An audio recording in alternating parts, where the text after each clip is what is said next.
राधे राधे दोस्तों, आज हम अपनी इस वीडियो में आप सभी के समक्ष वैकुंठ चतुर्दशी से जुड़ी कुछ कथाएं लेकर प्रस्तुत हुए हैं, जिन्हें सुनने मात्र से आपको श्री हरि विष्णु और माँ लक्ष्मी की कृपा प्राप्त होगी। वैकुंठ चतुर्दशी की पौराणिक कथा के अनुसार एक बार की बात है, नारद जी पृथ्वीलोक से घूमकर वैकुंठ धाम को पहुंचते हैं। तब भगवान श्री हरि विष्णु प्रसन्न होकर उनके आने का कारण पूछते हैं। नारद मुनि कहते हैं, हे प्रभु, आपने अपना नाम कृपा निधान रखा, इससे आपके जो प्रिय भक्त हैं वही तर पाते हैं, जो सामान्य नर नारी है वह वंचित रह जाते हैं। इसलिए आप मुझे कोई ऐसा सरल मार्ग बताएं जिससे सामान्य भक्त भी आपकी भक्ति पा मुक्ति प्राप्त कर सकें। यह सुनकर श्रीहरि विष्णु बोले, हे नारद, मेरी बात सुनो। कार्तिक शुक्ल पक्ष की चतुर्दशी को जो भी नर नारी व्रत का पालन करेंगे और श्रद्धा भक्ति से मेरी पूजा अर्चना करेंगे, उनके लिए स्वर्ग के द्वार साक्षात खुले होंगे। इसके बाद श्री हरि विष्णु जी जय विजय को बुलाते हैं और उन्हें कार्तिक चतुर्दशी को स्वर्ग के द्वार खुला रखने का आदेश देते हैं।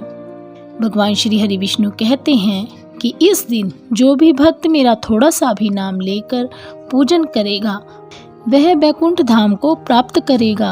बोलो श्री हरि विष्णु भगवान की जय। दूसरी पौराणिक कथा कुछ इस प्रकार से है। एक बार भगवान विष्णु देवादिदेव महादेव का पूजन करने के लिए काशी जी आए। वहां मणिकर्णिका घाट पर स्नान करके उन्होंने 1000 स्वर्ण कमल पुष्पों से भगवान विश्वनाथ के पूजन का संकल्प किया। अभिषेक के बाद जब वे पूजन करने लगे तो शिवजी जी ने उनकी भक्ति की परीक्षा के उद्देश्य से एक कमल पुष्प कम कर दिया। भगवान श्री हरि को पूजन के पूर्ति के लिए 1000 कमल पुष्प चढ़ाने थे।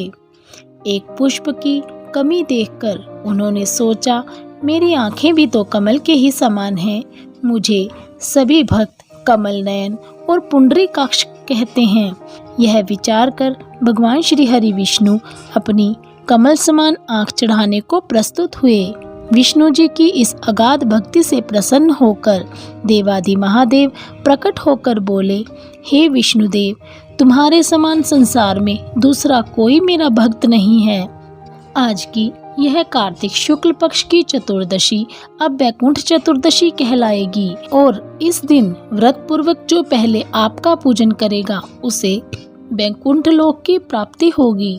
भगवान शिव ने इसी वैकुंठ चतुर्दशी को करोड़ों सूर्य की कांति के समान अपना सुदर्शन चक्र श्री हरि विष्णु को प्रदान किया।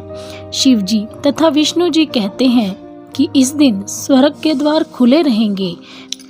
मृत्युलोक में रहने वाला कोई भी व्यक्ति इस दिन व्रत करेगा तो वह अपना स्थान वैकुंठ धाम में सुनिश्चित करेगा। वैकुंठ चतुर्दशी की तीसरी कथा कुछ इस प्रकार से है। धनेश्वर नामक एक ब्राह्मण था जो बहुत ही बुरे कर्म करता था। उसके ऊपर बहुत पाप थे। एक दिन वो गोदावरी नदी में स्नान के लिए गया। उस दिन वैकुंठ चतुर्दशी थी। कई भक्तजन उस दिन पूजा अर्चना करने के लिए गोदावरी घाट पर आए हुए थे। उस भीड़ में धनेश्वर भी उन सभी के साथ था। इस प्रकार उन श्रद्धालु के स्पर्श के कारण धनेश्वर को भी पुण्य मिला। जब उनकी मृत्यु हो गई तब उसे यमराज लेकर गए और नरक में भेज दिया। तब भगवान विष्णु ने कहा, यह बहुत पापी है, पर इसने वैकुंठ चतुर्दशी के दिन गोदावरी स्नान किया और श्रद्धालुओं के पुण्य के कारण इसके सभी पाप नष्ट हो गए, इसलिए इसे वैकुंठ धाम मिलेगा। अतः धनेश्वर को वैकुंठ धाम की प्राप्ति हुई। बोलो श्री हरि विष्णु भगवान की जय। कार्तिक शुक्ल पक्ष की चतुर्दशी का दिन भगवान विष्णु और भगवान भोलेनाथ के पूजन का दिन है। निर्णय सिंधु के अनुसार जो मनुष्य इस दिन 1000 कमल पुष्पों से भगवान विष्णु के बाद भोलेनाथ की पूजा अर्चना करते हैं, वे समस्त भव बंधनों से मुक्त होकर वैकुंठ धाम को पाते हैं। पुरुषार्थ चिंतामणि में वर्णित किया गया है कि इसी दिन शिवजी भगवान ने सुदर्शन चक्र श्री हरि विष्णु को प्रदान किया था। इस दिन व्रत करके तारों की छाँव में सरोवर, नदी इत्यादि के तट पर 14 दीपक जलाने की भी परंपरा है।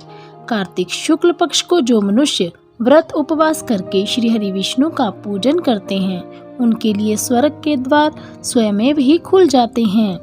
अगर नदी किनारे दीप जलाना संभव न हो तो घर में ही एक बड़े थाल में पानी भरकर उसके आसपास 14 दीप जलाकर सजाएं। इससे श्री हरि विष्णु प्रसन्न होते हैं। ओम नमो नारायणाय। ओम नमो नारायणाय। यदि आपको हमारे द्वारा सुनाई गई धार्मिक कहानियाँ पसंद आई हों तो हमारे चैनल को लाइक और सब्सक्राइब करना ना भूलें। इन्हें ज़्यादा से ज़्यादा शेयर करें और हमें कमेंट बॉक्स में लिखकर अवश्य बताएं कि आपको ये कहानियाँ कैसी लगी। बहुत बहुत धन्यवाद।